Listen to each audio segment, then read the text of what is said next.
अरे भाई साहब मुझे कहीं छुपा लो, मेरे पीछे बदमाश लगा हुआ है। अच्छा अच्छा ठीक है भाई साहब, इधर इधर इधर चुप जाओ।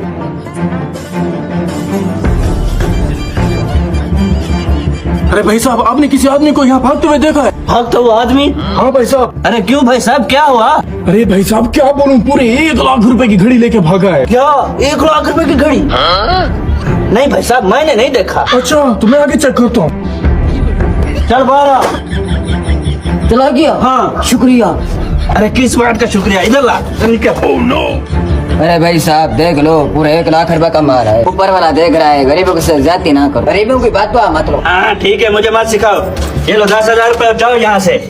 अरे भाई साहब हमारा प्लान कामयाब हो गया। वाकई। चले अपने हिस्से के 5,000।